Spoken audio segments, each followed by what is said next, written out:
എല്ലാവർക്കും നമസ്കാരം. വേറെ ഒന്നല്ല, ജസ്റ്റ് ഒരു ലൈവ് കണ്ടു. പ്രിയപ്പെട്ട നിവിൻ പോളി ലൈവിലുണ്ടായിരുന്നു. ആദ്യമേ ഞാൻ പറയുന്നു, നിവിൻ പോളിക്ക് എന്റെ ഫുൾ സപ്പോർട്ടാണ്. കാരണം അദ്ദേഹം കാണിച്ച റെസ്പെക്ട്. ഒരു അലിഗേഷൻ വരുമ്പോൾ ഇമ്മീഡിയറ്റ്ലി പുള്ളി റെസ്പോണ്ട് ചെയ്തു. അപ്പൊ തന്നെ റെസ്പോണ്ട് ചെയ്തു. ഒരു പ്രസ് മീറ്റ് വെച്ചു അദ്ദേഹത്തിന് മനസ്സിലുള്ള കാര്യങ്ങൾ തുറന്നു പറഞ്ഞു. അതിൽ ഞാൻ ഒരു വലിയ ആണത്വം ഞാൻ കാണുന്നുണ്ട്. That is what is needed. ഇല്ലെങ്കിൽ എല്ലാവർക്കും എല്ലാം ചെയ്യാൻ പറ്റും. എല്ലാവർക്കും എല്ലാം ചെയ്യാൻ പറ്റും. ആണായാലും ശരി, പെണ്ണായാലും ശരി. രണ്ടാമത്തെ പോയിന്റ് എന്താണെന്ന് വെച്ചാൽ, നിവിൻ പോളി പറഞ്ഞ ഏറ്റവും നല്ല ഒരു കാര്യം, ഒളിഞ്ഞു ഓടിയിട്ടില്ല, ഞാൻ ഇവിടെ തന്നെ ഉണ്ട്. സാധാരണ വേണ്ടത് തെറ്റ് ചെയ്തില്ലെങ്കിൽ ഒളിഞ്ഞു ഓടേണ്ട ആവശ്യമില്ല. ഇവിടെ തന്നെ ഉണ്ട്. അത് കേൾക്കുമ്പോൾ നമുക്കൊരു കോൺഫിഡൻസ് വരുന്നുണ്ട്. ഞങ്ങളുടെ ഇൻഡസ്ട്രി, സിനിമ എന്ന് പറയുന്നത് ഞങ്ങൾ ദൈവം പോലെ നമ്മൾ നോക്കുന്ന ഒരു കാര്യമാണ്. എത്രയോ പേര്, എത്രയോ കുടുംബങ്ങൾ ഇത് വിശ്വസിച്ചിരിക്കുക. എത്രയോ കുടുംബങ്ങൾ. ഇങ്ങനെ ഒരു സ്റ്റാർ വന്ന് അത് പറയുമ്പോൾ ബഹുമാനം തോന്നുന്നുണ്ട്, മനസ്സുകൊണ്ട് ബഹുമാനം തോന്നുന്നുണ്ട്. ഇപ്പൊ ഇത് എല്ലാവർക്കും വേണ്ടി മൂന്നാമത് വളരെ വളരെ ഇമ്പോർട്ടന്റ് ആയിട്ടുള്ള ഒരു പോയിന്റ് പറയാണ്. എല്ലാവരുടെയും ശ്രദ്ധയ്ക്ക് ഇത് കേട്ടേ പറ്റും.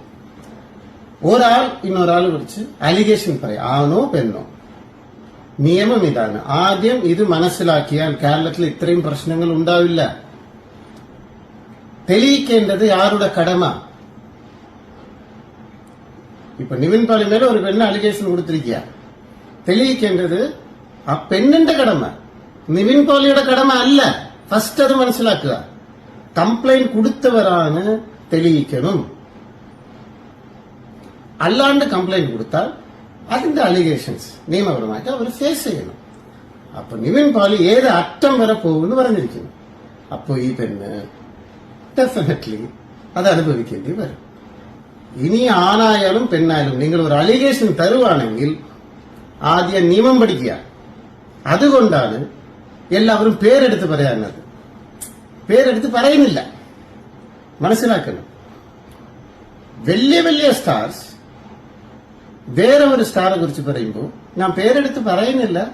പക്ഷേ എന്താ, എനിക്ക് നിങ്ങൾക്ക് അറിയാത്തതാണ്. എന്തുകൊണ്ട് പേരെടുത്ത് പറയാതെ? കാരണം തെളിയിക്കേണ്ടത് ഇവരുടെ കടമയായി പോകും. ഒരു ഉദാഹരണത്തിൽ പറയാം, ബാല പേരെടുത്ത് പറഞ്ഞോ ഇല്ലയോ? ആളുകളോട് പേരെടുത്ത് ഓപ്പൺ ആയിട്ട് പറഞ്ഞല്ലോ. അപ്പൊ എന്റെ മേലെ കേസ് ഇടാമല്ലോ. കാരണം കേസ് ഇട്, ഞാൻ തെളിയിക്കും. അപ്പൊ ന്യായം എങ്ക ഇരിക്കും, ഫൈറ്റ് പണണം. Nivin, I am with you. പിന്നെ ലാസ്റ്റ് ഒരു കാര്യം മാത്രം നിവിൻ പറഞ്ഞത്, നിവിന്റെ കൂടെ ആരുമില്ലെന്ന്. അങ്ങനൊക്കെ പറയില്ല കേട്ടോ. എല്ലാവരും ഉണ്ട്. ഞാൻ ഉണ്ട്, നിന്റെ കൂടെ ഞങ്ങൾ എല്ലാവരും ഉണ്ട്. ഡെഫിനറ്റ്ലി ഞങ്ങൾ എല്ലാവരും ഉണ്ട്. ന്യായത്തോടെ ഉണ്ട്, നിവിനോടെ ഉണ്ട്. കേട്ടോ? All the best. നമുക്ക് നോക്കാം.